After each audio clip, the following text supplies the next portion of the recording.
Consider your children as cell phones.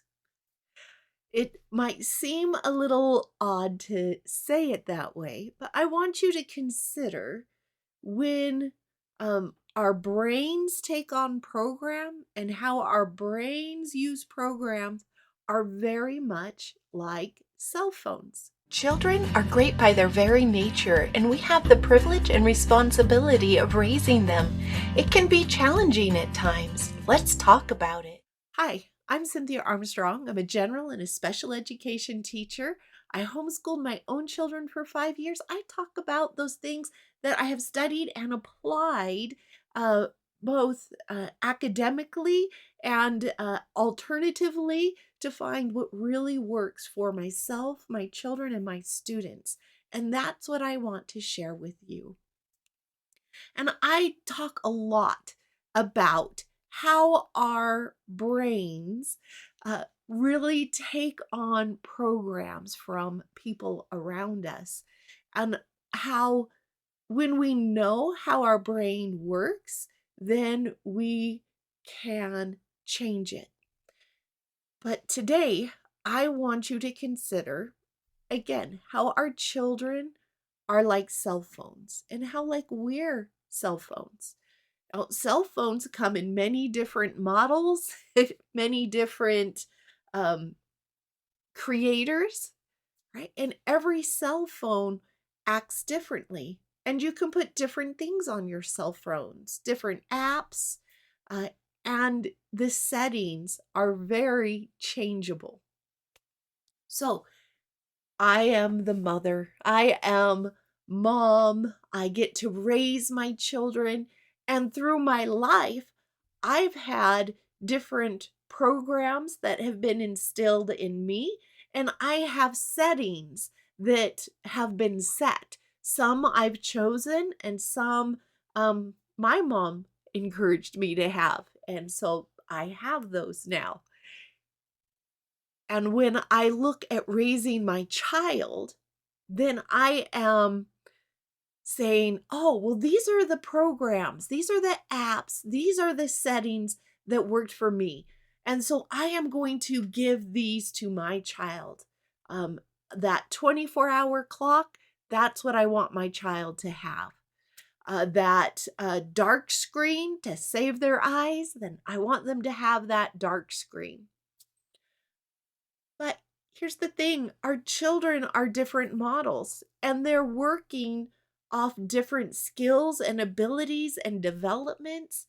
And so maybe they do better with a 12-hour clock.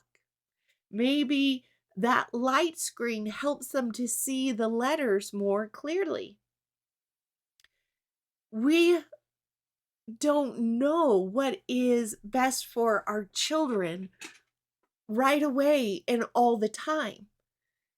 There are things that we stop our children from doing, right? If they take their cell phone and they want to flush it down the toilet or they put it through the wash machine, we know that's not going to do it for them, right? That's going to make it not functional, not safe.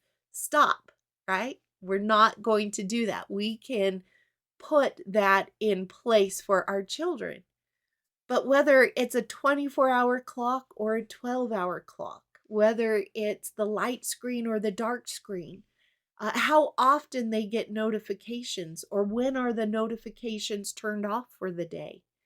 Those are settings that are our preferences that we might have some idea of what works for us and what has worked for other people.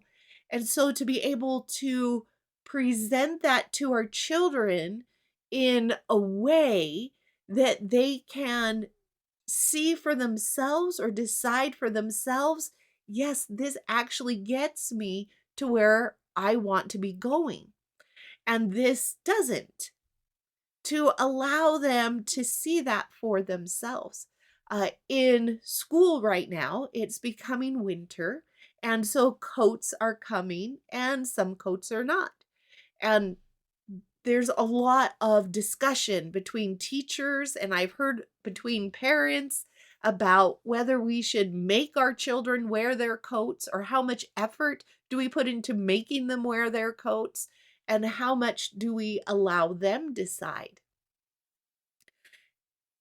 And here's the thing.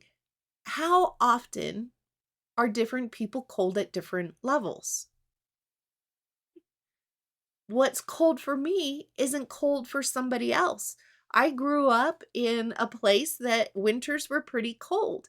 And so cold to me was, if it's hit 0 degrees, it's cold.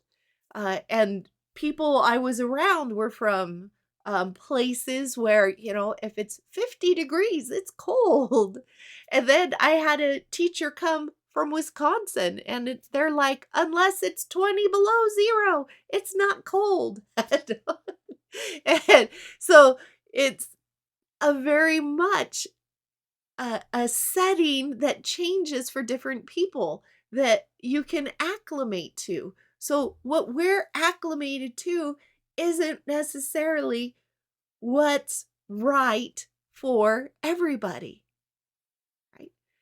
And for some children have sensory needs, and cold is less uncomfortable than the coat. The coat is more uncomfortable for them than being cold. So we don't know all the little things that our children have, that they experience, how they take it in. So it's a matter of us um, helping them to know how to choose those beneficial settings and programs for their cell phone. And it's about looking at our cell phone. Is there an app that we've been running because that's what our mom told us or our dad told us or the school told us to run? That's the one that's good for you, most beneficial. All right. And so we keep that and we keep running it. But guess what? There's been updates to it. And we haven't updated our phone because when we update it, when we update certain programs, it changes where the buttons are. We don't want that to change because right now I know exactly where they are. But guess what? When we take a look at that and we try a new program or we update a program or we turn off certain settings because that's what we were told we should have on. And for us, we turn it off and we go, oh, why didn't I do that so much earlier? That's so much easier for me, even though I was told this other way was the most beneficial. For me, in my life, with my work, with the people I interact with my situation, that one is no longer, or perhaps never was, the most beneficial for me. So that is the cell phone analogy to kind of help us see where I can help my child, how I can help my child, where can I step back and allow my child to step up or allow my child to inform me on what is really truly helping them. And that is really what's going to help us as parents to help our children. So remember, children are great by their very natures.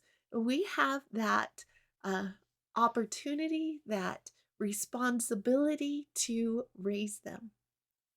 Hi friends, Cynthia Armstrong here. Thanks for joining us today. Please make sure that you subscribe to our channel so you can see when new videos come out and like this one. It is such a responsibility and a challenge to raise great kids, and we are here to help you along that journey to make it as enjoyable and fun and fulfilling as possible. Please check out our website, www.raisinggreatkids.net, and I will leave that in the description below.